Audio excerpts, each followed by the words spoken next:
Hey everybody, this is Perch. Yes, we're looking at January 2022. Exciting times, DC Comics revealed. Will we have as many comics as before? Spoilers, yes. Yes, DC is definitely still cranking them out.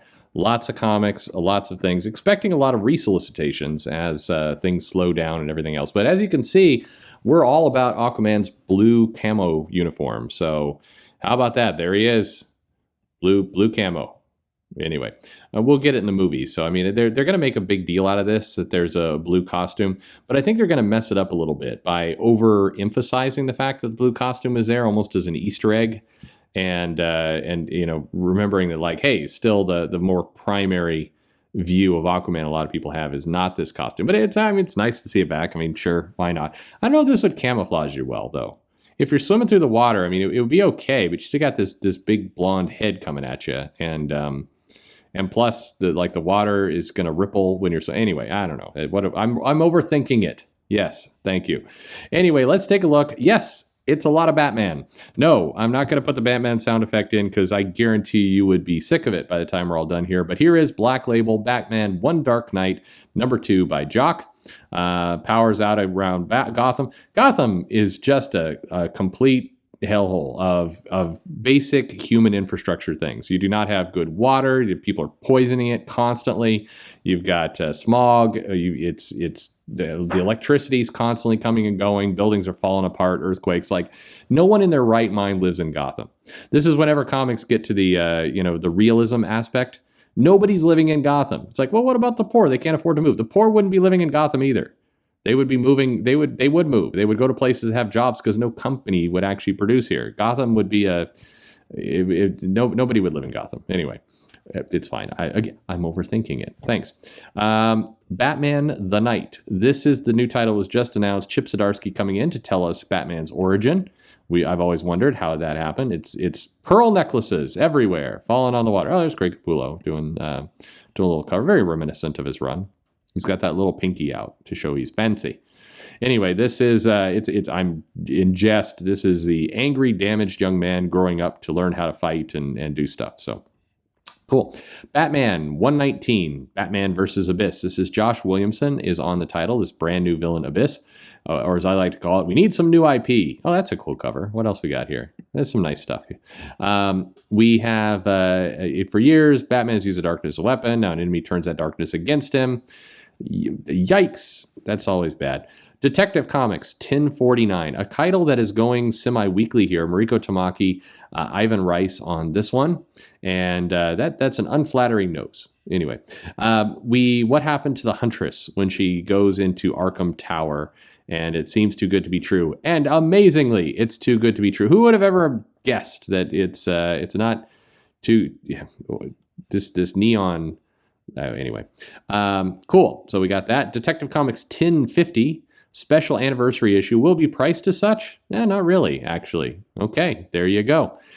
We've also got a backup in here with Mark Waid, of course, with World's Finest. Here's Batman crushing his helmet between his hands, and all kind of there's the various people who have died in his life. Commissioner Gordon. There's that pearl necklace, blood splatter. Very, very visceral there. Anyway, the Tower, Part 4, the villainous force keeping Arkham's Tower's patients sedated is at last revealed, and the villain's return is guaranteed to catch you by surprise. It's going to be Bane. Just calling it. It's Bane. Bane's in there. He's not dead. There's another. Okay, cool. All right. Batman Catwoman Special, #1. This is John Paul Leon, of course, tragically having passed, and this is being resolicited. Tommy Lee Edwards, Bernard Chang, who we're about to talk to, Mitch Gerards, others who will be coming in here to complete this comic. Very sad, John Paul Leon passing. Catwoman, #39, Teenie Howard on this book as well. This will be very uncomfortable, crawl across the diamonds like this.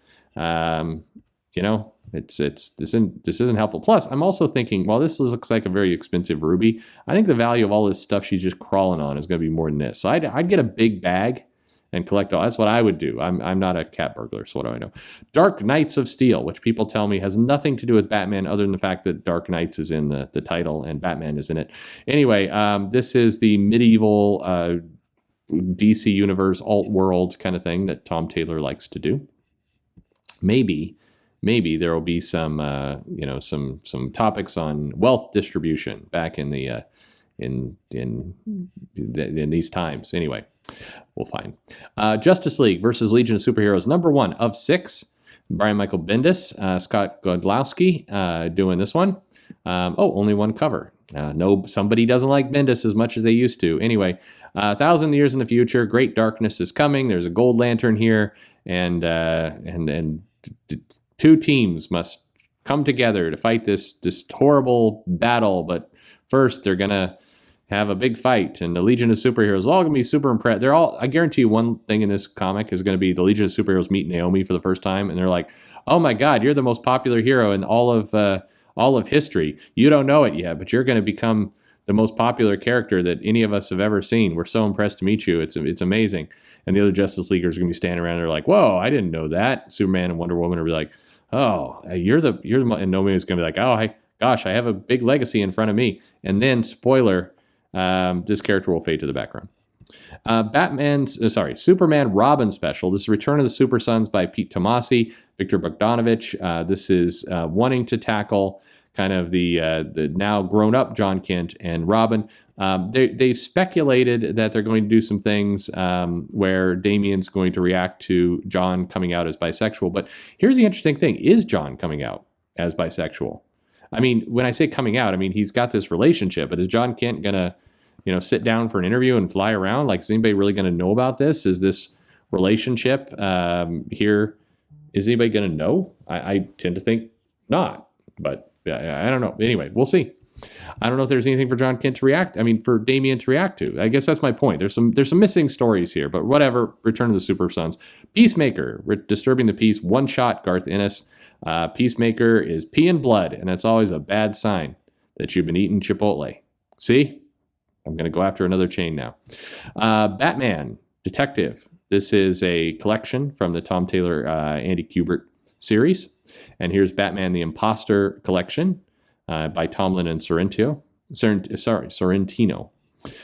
Here's the Black Adam box set, just in time for the movie, sort of. Cool. Okay. So get some of these sold. Here's Infinite Frontier collection by Josh Williamson. Nice House on the Lake Volume 1. 200 pages from this set. Will there be a volume 2, or will James Tynion continue to do things? Anyway, you can be all caught up when Nice House on the Lake returns with issue 7. When is that returning? Who knows? Beast Boy Loves Raven. This title is selling really well, by the way. This series. This is DC has another hit on their hands in the YA market. And here's the full box set of Raven, Beast Boy, and Beast Boy Loves Raven. And it doesn't include the Beast Boy Eats Raven, which could be taken either way. We don't know. We'll have to wait and see what the book looks like. Here's a Warworld Rising trade, and then we get Action Comics 1039. Here's Superman's attached to a pole of some kind, and bad things are happening. The Warworld Saga Part 3. Everything's changed. The surviving members of the Authority surviving. Who are they killing? All the ones that don't really have a name, and ones they could, in theory, resurrect later. So anyway, we're learning more about Warworld. I think this is going to be a great. I think it's going to be a great run, personally, but we'll see how it goes. Aquaman Becoming, number 5 of 6. Once again, people staring at each other in water. Who am I? Who am I really? What is my place in life? That's what he's thinking. Also, I've been standing in this water. I really got to pee. Probably that. Does Aquaman and Aqualad, do they pee in the water? Because I have a very firm don't pee in the pool stance. It's not a toilet. Don't pee in the pool. Other people I have said, no, you can pee in the pool. But what about these guys? What's their take on peeing in the pool? I'd like to know. Aquaman Green Arrow Deep Target, number 4 of 7.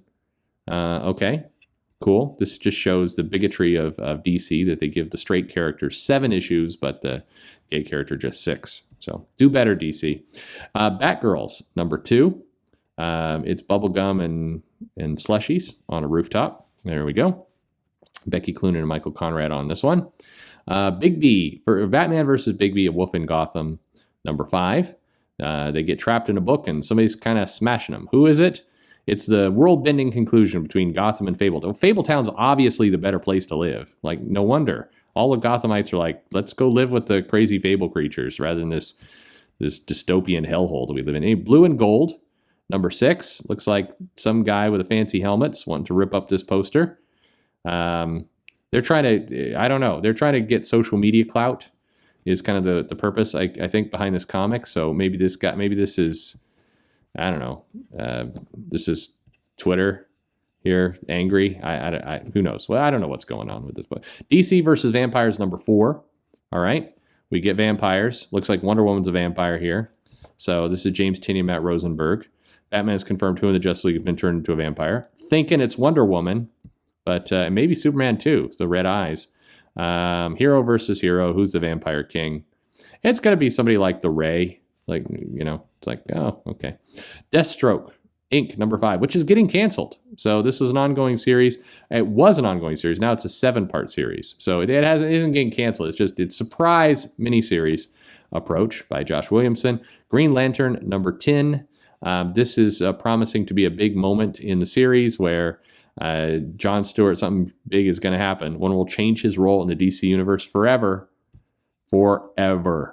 Here's that. Looking forward to that. People can at least stop bitching. I mean, look, we've got Green Lantern. It's a cover. There's John Stewart on it. No Teen Lantern on here. Oh, damn it. The variant cover. The variant cover did its way. Anyway, here's Hardware. I actually didn't know that was going to be the variant cover. I suspected, but anyway. Hardware Season 1, #6. Okay, this is 6 of 6. This series is ending. Harley Quinn #11. It's Harley versus a train. Fun. Human Target #4. We're only 4 issues into this 12-issue series, so it'll be about issue 9 when it's revealed that the main character is a crazy psychopath, and his wife has to kill him. So Justice League 72. This is the final Justice League Dark backup story that we're getting in here, and then we move on. Justice League Incarnate #3. Actually, I may be wrong. The Justice League Dark may have already wrapped up. But anyway, what's going on? It's Black Adam's trial, the trial of the century. Okay. Justice League Incarnate #3. Darkseid, a really awesome Gary Frank drawing of Darkseid. Battles what looks like, let's see, Dr. Multiverse, this new character. Okay. Got that. There's Dr. Multiverse right there. Here's Looney Tunes. Cool. They're wrestling. Always fun with that. Mad. Looks like all the dogs want to pee on Newman here. Here is Nightwing #88. Nightwing's going to get some. It's going to hurt her spine. You shouldn't be lifting up too much like this. This looks like they're about to engage in a lot of activities that are going to really hurt her spine.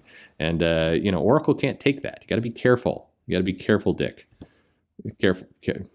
Okay. Do I need to make the joke? No. Nubian and Amazons #4. Nubia apparently gets out of the Amazons into a place with big buildings and fights a manticore, looks like. Okay. 4 or 6. One Star Squadron. Looks like this is where they're trying to make money. Mark Russell. Look for self-deprecating humor from the DC universe. It always makes the characters stronger in the end. Robin, #10. Robin's in a tree. That's nice. The Lazarus Tournament has ended. The battle against Mother Soul. This is going to be Josh Williams has been a fun little ride. This has been a fun series. Roger Cruz on art. Robins, #3 by Tim Seeley. This was the winner of the You Choose It DC plan.